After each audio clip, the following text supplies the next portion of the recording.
You're listening to Psych with Mike. For more episodes or to connect with the show with comments, ideas, or to be a guest, go to www.psychwithmike.com. Follow the show on Twitter @PsychWithMike or like the Facebook page @PsychWithMike. Now, here's Psych with Mike. Welcome into the Psych with Mike Library. This is Dr. Michael Mahan, and I am here with Mr. Brett Newcomb. Good morning. It is the dog days of summer. Yeah. It's the second or third longest day of the year. Or no, they're starting to get shorter again. Starting to get shorter, yeah. Like a couple days ago was equilateral, 12 and 12, right? 12 hours of daylight, 12 hours of dark. It was the summer solstice. Yeah. That's weird. For you Wiccans out there. Yeah. So they had a big celebration at Stonehenge for that. Yes, they do. We just read the news about the Supreme Court and Roe v. Wade. Do we want to comment at all about that, or wait and see what happens?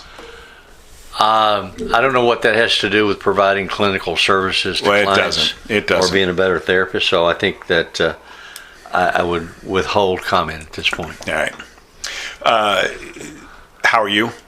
I'm good. I just wanted to say that we had Michelle Stieg here last time with us, and that I thought that the material, the information, that the quality of the show was fantastic with her. You're trying to say she classes up the joint? Yeah, I thought she did a great job. Yeah. But then who wouldn't? Yeah. Well, I mean, there are a couple of people I could think of, but so I don't know that Michelle listens to this on the regular. If she does, I just would like to say I thought she did a great job. I thought she really added something to it. She's always welcome.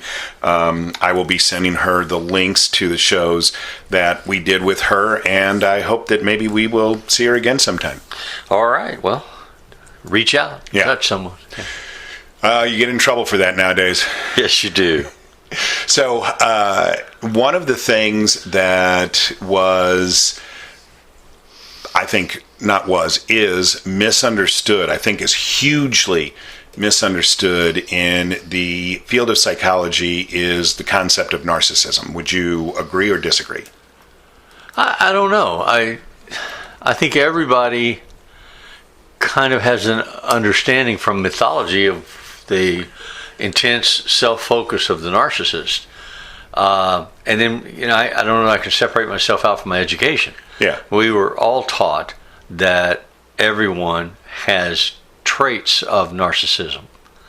But that those who have complex, organized traits that predominate in their life pattern have a personality disorder. Mm-hmm. The challenge is always, where do you make the distinction? How do you determine if what you're looking at is just a narcissistic trait, or if it's intense and organized enough to be a personality disorder? And when you talk about our education, if you go all the way back to the early psychodynamic theorists, we're really into Otto Kernberg and Heinz Kohut, if people want to look those people up.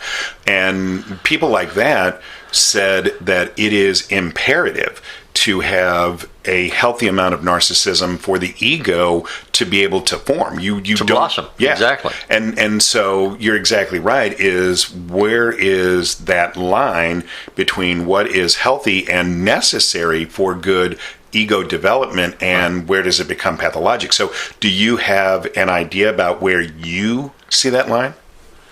When I look in the mirror, if I'm looking at me or if I'm looking at others. You are or are not pathologic. So it's a radical shift in the conversation. The question is, what constitutes pathology? Mm-hmm. And is a behavior pathological, or an attitude, or a presentation? I think that I would answer that question by saying, how much damage does it do to you or the people in your environs? That's good. Are you behaving in ways that are counterproductive, painful, destructive, or not? Mm-hmm. And I would say that those behavior patterns are the indicators of pathology. Mm-hmm. Mm-hmm. So the point at which it impacts your life is the point at which where pathology would begin. Yeah. And so when you do therapy, you beat around this bush until both you and the client have somewhat of the same viewpoint or perspective for what you're looking at. And then you ask the questions, how painful is this? How problematic is this? What's it costing you to behave this way? And if you had an option to make changes that were to make changes that were at affordable levels, would you want to change? And so then you have a discussion about, well, what's an affordable change? Right. Do I cut off if my eye offends me, do I pluck it out?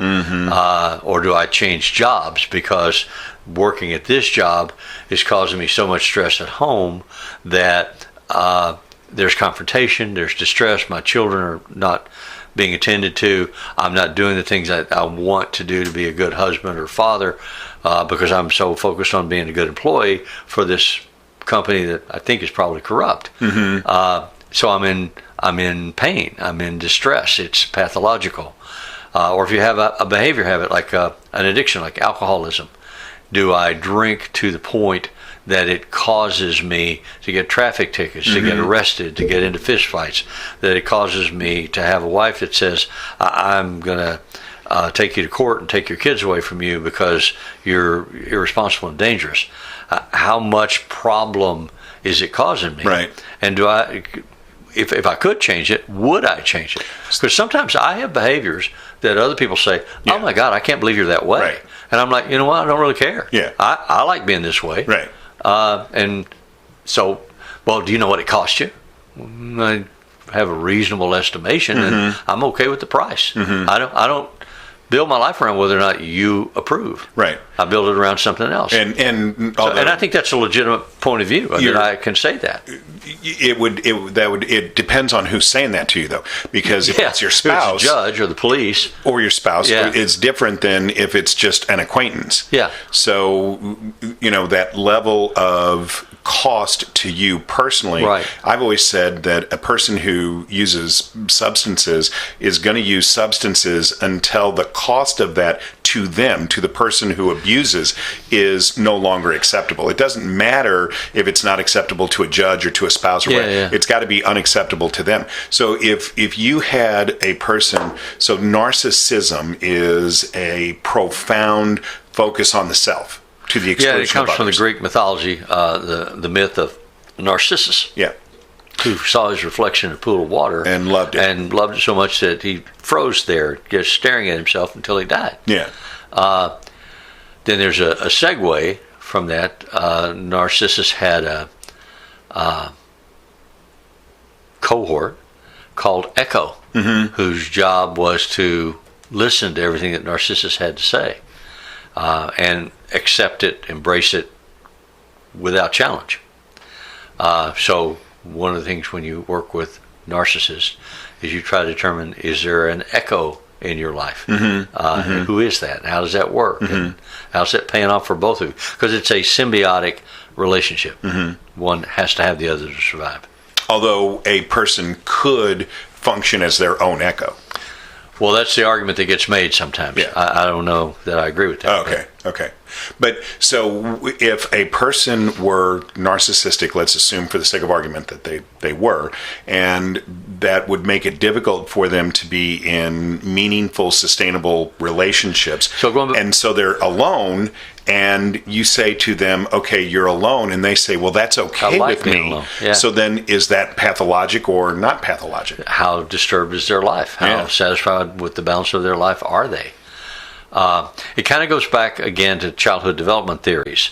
If you talk about the grandiose narcissism of the infant, the newborn infant hasn't a perspective, vocabulary, awareness of other, even. They just have awareness of self. And everything is totally consumed with self-gratification. So the argument, the presumptive persuasion is that grandiose narcissism is a natural artifact of child development, but that as the child matures, develops control over his body, learns to go through separation individuation at 8 or 9 months, and recognizes that there are others, there is an other, and then there are others, he realizes he's not the only object in the universe. And so then he begins to experience frustration because those objects in the universe don't perfectly meet all of his needs, which he can't articulate at 8 months because he doesn't have vocabulary. So if he screams and yells in rage or hunger or frustration or disappointment, then mothers and dads are like, what is it? Are you hungry? Does your stomach hurt? What's going on? And baby can't tell them. So they try to do things. They run through a gamut of behaviors and say, well, is this better? And moms will learn what certain cries mean, the tonal quality of the cry.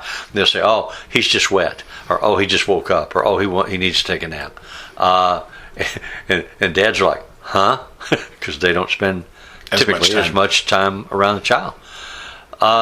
So if we all have grandiose narcissism in that kind of way, which theoretically it's posited that we do, as we mature and encounter these other reality points, we begin to bob and weave. We begin to recognize that there's a relationship dance that has to be done.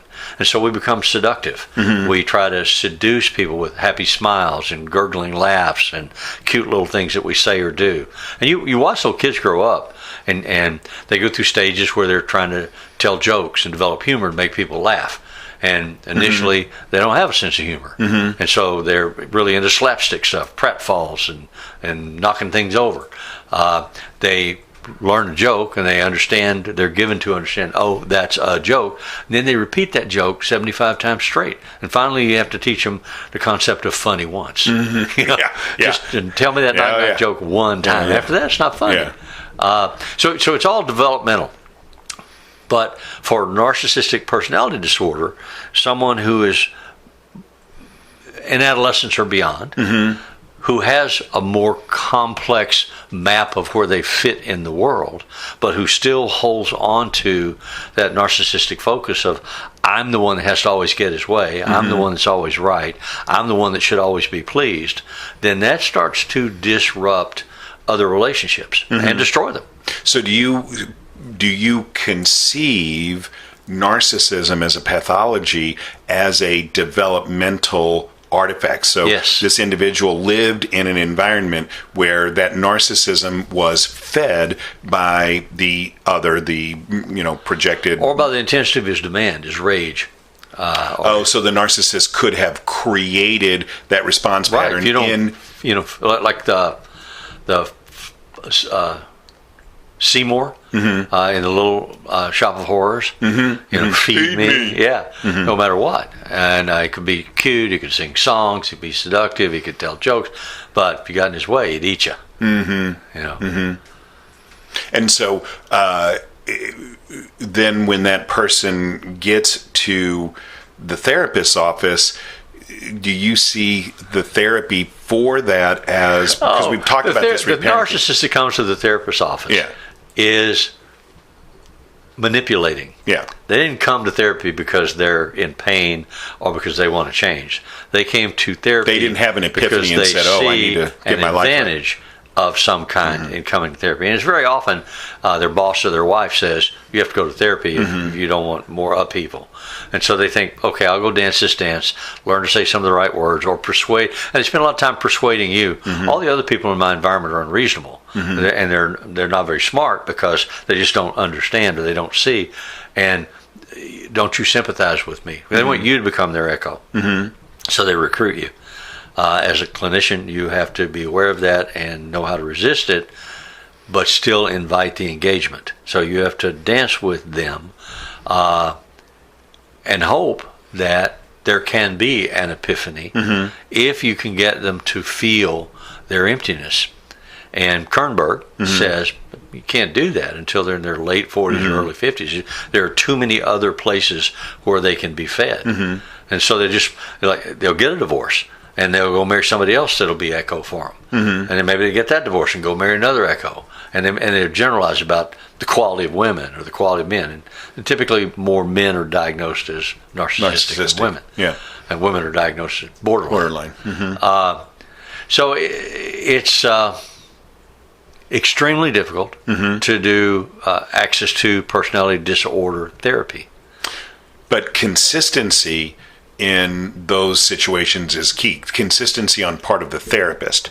Yalom says you have to do supportive, expressive psychotherapy with them. That's the only thing that will work, which means you have to give them enough encouraging support and allow them to express and vent their frustration and their worldview, but then give them some feedback about where walls and boundaries are that they're going to come up against, and what's the cost of trying to break through that wall or that boundary, so that you can make a judgment. Now you have to realize narcissists are very typically brilliant, and they will convince themselves there has to be a way around this block, and they'll recruit you, if they can, to help justify or build an argument or explain a rationale for why they should be allowed to get around the block. So let's go to our break, and when we come back, I'm going to ask you another question. Is it about politics? No. Okay. Hey guys, Dr. Michael Mahan here from Psych with Mike. And do you think that you have a story to tell?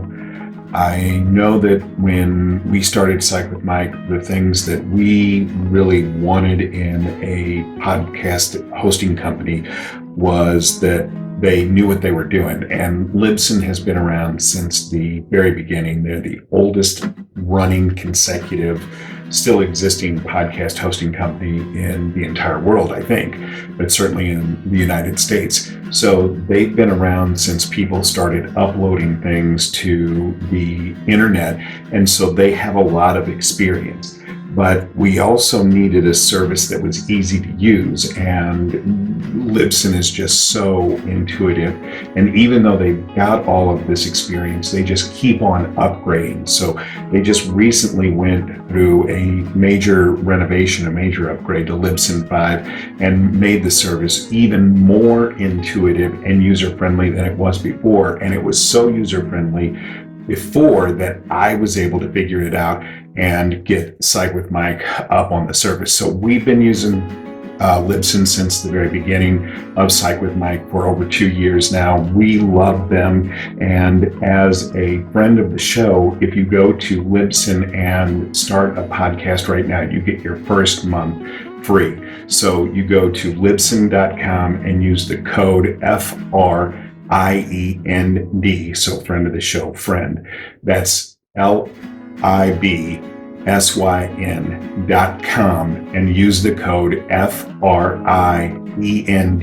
and you get your first month free. And as always, if it's Friday, it's Cycle. Okay, we're back. So one of the things that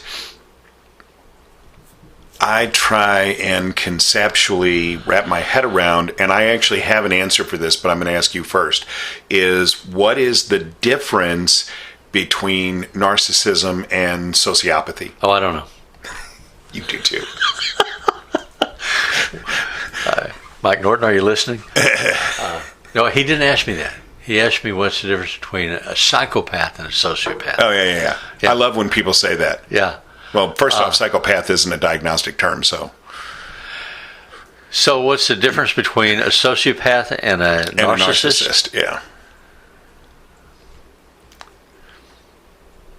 As I understand it, the sociopath has no moral foundation or concerns about consequences other than victory. So they don't have essentially the biological components for empathy. Exactly. Right. Yeah, that's the difference. Okay. And so when you're doing therapy, if you get to a point and you're thinking about a differential diagnosis, and because a lot of narcissism can look very sociopathic, but the difference is that a narcissist does have the ability to experience empathy, and it may not appear that way, but as a therapist, hopefully you'll be able to sense that they have the ability to feel the emotions of others. So what I say is that in sociopaths are like a black hole. Like they just absorb all of the emotion in the room, and they don't give you anything back. With a narcissist, you might get really frustrated with the way in which they're relating the story about their relationships and why it has to be, like you were saying, they have to find a way around the block. But you can kind of sense that they have some empathy. They understand that other people do have emotions. So they do, because it gets that awareness, that knowledge gets incorporated into their manipulation strategies. Yeah. Narcissists are incredibly attractive, exactly, and seductive, and often very, very bright and determined. And if something becomes too expensive, they'll abandon it and move to the next opportunity, but without changing their strategy or their approach to life. So they burn through relationships. You know, they use them up. When your container is empty, I'll discard you and get another container that will give me the things that I need: applause, accolades, money, power, sex, whatever it is.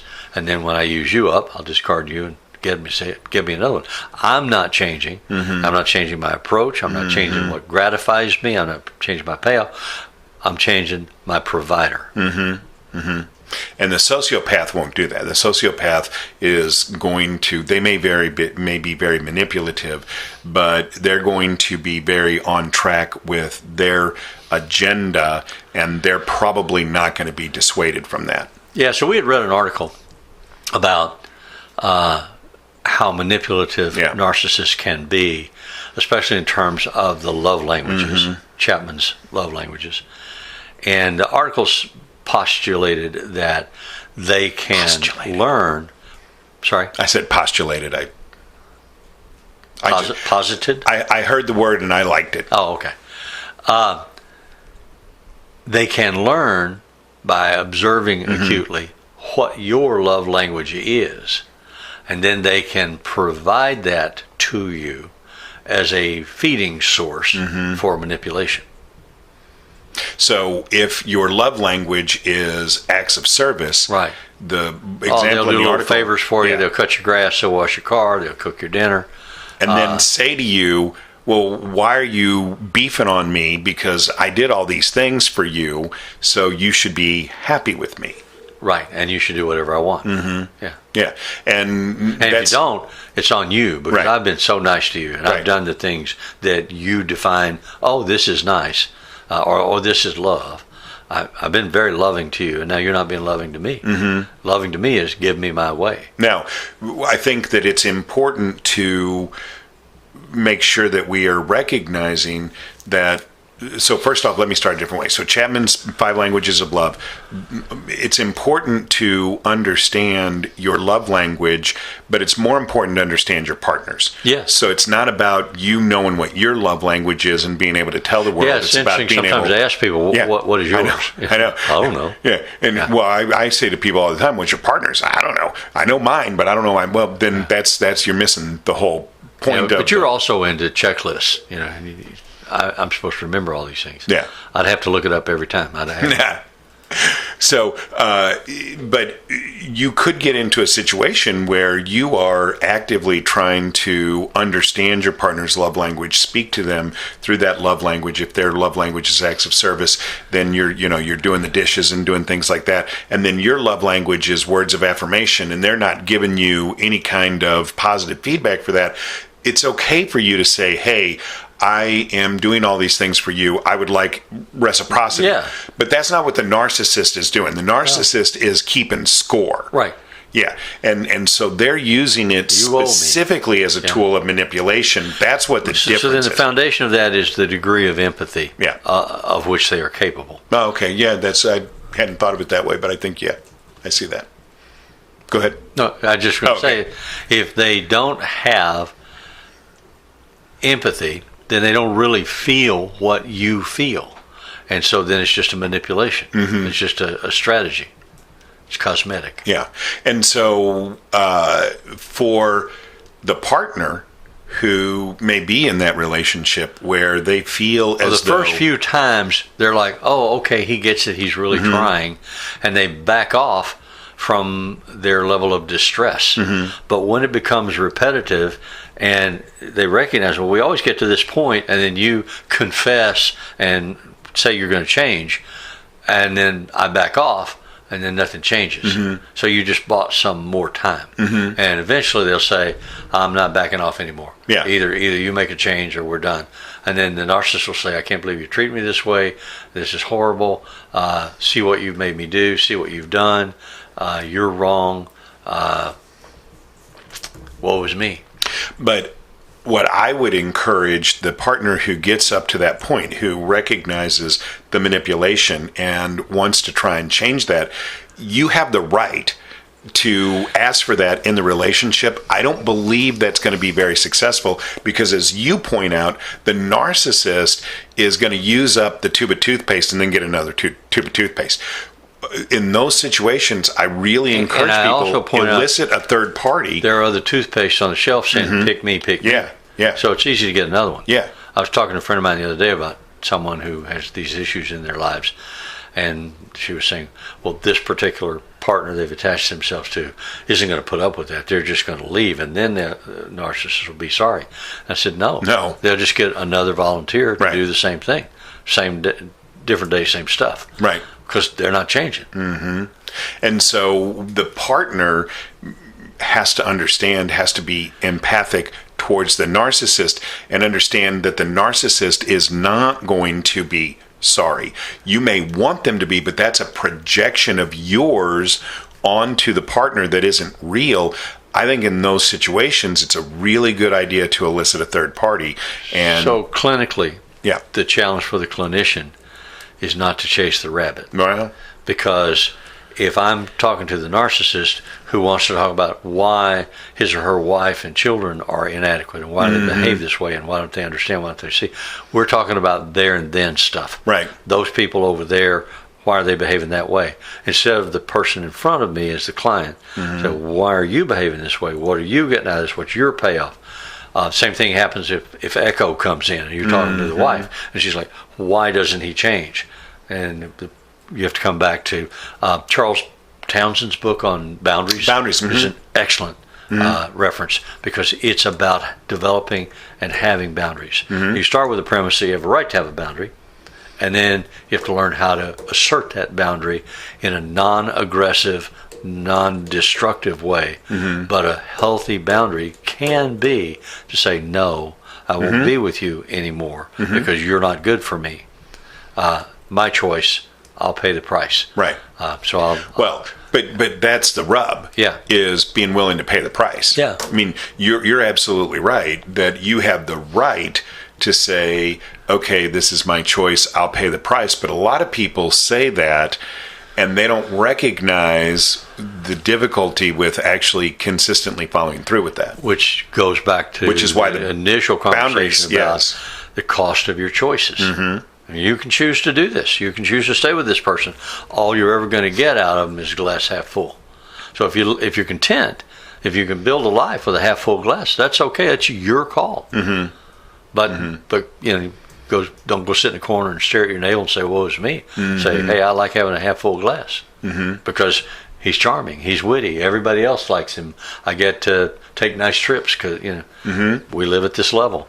And if there are needs in the relationship that are not being met, you have to take responsibility for either accepting that and owning that or finding other ways to get those needs met. Right. And that's a part of living with the glass half full. And that's where therapy has to go. You have to do the here and now work with the client that's in the room about what they are experiencing, what their goals and cost choices are. And, you know, I think that it is fair to say that narcissists, because they are really intelligent, because they are very charming, they can be good in relationships up to a point. There's going to be a limit to how much they can give back. And so if you're the partner of somebody like that and you're going to try and remain in that relationship, and you accepting what those limitations are, then you have to be honest with yourself. You have to accept that. if you're saying I'll live with him or her long enough for them to change, that's probably a delusion, right? It's not probably. It's absolutely. Yeah. But I think that people, they think, oh, I'll be a martyr and I'll live with it. But they're still talking about how to manipulate a change in someone else's life. The only person that you can change is you. Is you. That's exactly right. Now, and I don't want to go down this tangent, but I do want to ask you a question. As we're talking about this, one of the things that I sometimes think is that people are too quick to separate the couple. I hear all the time people say, oh, these people came in for couples therapy. I told them they need to go do individual and then come back. Yeah. And I don't know. I mean, do I think that there's ever a point where that is therapeutically sound advice? Absolutely sure. And I'm not even judging anybody if you've ever said that, but I think we're too quick to separate the couple. If the couple comes to you as the identified client, I think it's okay to treat them that way. It may be frustrating because you may be saying to them, hey, could you do this? And they could say no, or they could say yes and then not do it. But I think it's okay to treat the couple as the client, to work with that and to try and make that the reality of the therapy. Do you agree? If you come from that perspective as your approach to doing therapy, then you should probably educate yourself about Virginia Satir's family systems. I tend to believe that the therapist shouldn't be driving the bus from a power position. I think you need to spend enough time getting to know people and listening to what they have to say that you can then help them steer, but they have to make the decisions about, there may be a situation where you say, I want to see you individually because you suspect there's some abuse or something. Exactly. That's not going to come out in a power complex. But I agree with you. I wouldn't break up the couples therapy per se. And you probably need to walk through the legalities of confidentiality if you've come as couples and you're coming for a single or small series of individual sessions about privacy and confidentiality. And you probably should also talk about if this goes to a divorce and I get called in as a witness in the divorce, none of this stuff is retained under the right of confidentiality. So we need to discuss that before we make this decision. And I think all those are fair and valid points to make. But if you're in that situation where you're seeing a couple and you as the therapist are frustrated and don't know where to go, that doesn't mean... you go to supervision. Yeah, that doesn't mean split them up and say, hey, you guys go to individual therapy. That means you go to supervision and try and figure out ways of being able to interject more energy into... And how am I getting in my own way here? Yeah. What am I not seeing? Yeah. Yeah. Okay, so hopefully that was good for everybody. The music that appears in Psych with Mike is written and performed by Mr. Benjamin DeClue. We are always asking people to go to the Apple Podcasts and find Psych with Mike, leave us a review and a rating. That is super helpful. But the most important thing is going to the YouTubes and finding Psych with Mike and subscribing to the show. And as always, if it's Friday, it's Psych with Mike. Well, that sounded like... I don't understand.